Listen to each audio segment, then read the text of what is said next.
Hey SharePoint developers, do you want to learn how to become a master at the SharePoint framework and improve those skills to become a ninja in your enterprise? Okay, I know, it sounds corny, sorry about that.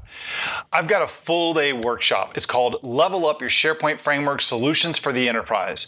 Now I assume that you already know what the SharePoint framework is. I assume you've already built some stuff with the SharePoint framework. You know what web parts are and how to access data. The trick is now is how do I take those things that I've built and how do I bump them to the next level? How do I bump my development skills to the next level? How do I improve on reducing the amount of time that I have to spend on testing my applications and deploying them? In this full day workshop, we're going to level up that skill set like you wouldn't believe. I'm first going to talk about testing.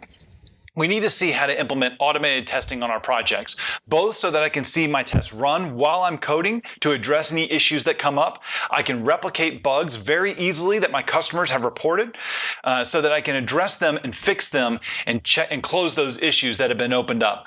I can also ensure that any other changes that I've made to my component, say I stepped away from this project for the last month or the last 2 or 3 weeks, and they asked me to make a new change. So I make the change. Is that going to affect anything else? Anybody else ever been there? I have. I'm always terrified about rolling stuff out and coding new things after I haven't touched the project in a few weeks. With testing, it exposes all of those different issues. So we're going to see how to use the Jest test framework to add it to your SharePoint framework project, installing all the dependencies and setting up the configuration that you need for Jest. I'm going to show you, if you use React, how you can use a tool called Enzyme that works great with Jest. And then I'll allow you to test the rendering of your React components as well. So you can make sure that the data that's being passed in is going to render out the UI that you expect. Make sure that that button gives you back the object that you expect when that button is clicked. You can test all of that stuff automatically. I'm going to show you how to do all of that stuff in this workshop. And I'm also going to show you how to do like a little one-click install so that all the dependencies and all the configuration stuff is all done for you. So you can just do npm install Jest and then this preset and ta-da, you get everything that you need. In addition, we're also going to dive into the whole concept of DevOps, and we're going to learn how can I automate the process of building my application, automatically running all of my tests. And if those things go well, then how do I push it to a SharePoint environment? Maybe if I'm developing on a feature branch or a bug fix branch or a development branch, I want it to go to a testing tenant, or maybe I want it to go to a QA tenant. Or if I'm pushing to master, I want that to go to a production tenant. Maybe I want that before that goes to that production tenant. If all those builds and tests are green, I want to have an approval step to when I click approve, then it will manually get pushed out to our production environment. I'm going to show you how to use Azure DevOps to do all of that and maybe a couple other options as well.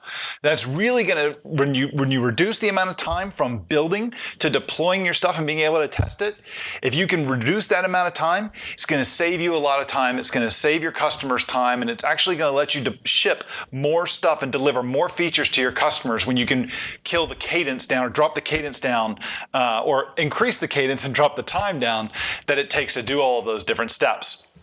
But wait, that's not all. We're going to learn something else. We're going to learn how to use something called Azure App Insights or Application Insights in your project to do some really cool stuff. I'm going to show it how you can measure all kinds of telemetry in your app, especially if you have a React app. I'm going to show you how to do some special stuff with React. Maybe you want to see how people are using your application. Maybe I want to see how people are, what parts of my application are a little slower than others, or maybe some edge cases aren't being caught. But if I can see how people are or are not using my application, I can maybe address it. Maybe there's this button, this new feature that we've created. No one's clicking on it because it's not obvious. So maybe we add a little feature without any feedback from my users, and all of a sudden now this new feature is being used that the customer thought was going to be such an important new feature. I'm going to show you how to implement those things. But App Insights is more than that. We can also go in and collect a bunch of information about the user's experience. We can use it to even go in and log bugs or log tracing information. You know when a user calls up and says, hey, your component died? And you're like, okay, can you go do this, this, this, and this, and look in the JavaScript console to see what kind of errors you get? Yeah, customers never want to do that, and it's a pain for us developers to get them to do those things. But wouldn't it be great is if a customer called up and say, hey, the app broke, and you're like, oh, really? So who are you? and they tell you who you are, and then you can go right into App Insights and look at all the telemetry about their session. I'm going to show you how to be able to track all of that data. I'm also going to give you some tips and tricks for how you can make sure that the personally identifiable information, the PII, is extracted away from all this telemetry, so you can make sure that stuff is not tied to specific users, because we all know that privacy is a big thing these days in the world of GDPR and other regulatory laws and procedures and stuff that are out there. And users don't like to be tracked. Companies don't like their users to be tracked. So I'm going to show you ways around that, not so much around it, but how to make sure that you address those concerns, because as a developer, we don't care about who the specific user is. We just care that how can I find what your experience was and fix the problem. You're going to learn all of these skills inside of this workshop. This workshop, again, is level up your SharePoint framework solutions for the enterprise. We're going to cover testing. We're going to cover DevOps. We're going to cover telemetry tracking and debugging, all of these things by the end of the day. This workshop is not exactly designed for a hands-on experience, and it's just because SharePoint framework, it's a lot of stuff to pull down. There's a lot of dependencies. We need good internet connection to do a lot of this stuff, but don't worry. You're going to get all my slides. You're going to get all my demos. You're going to get everything at the beginning of the session so that you can follow along as we're going through the entire workshop.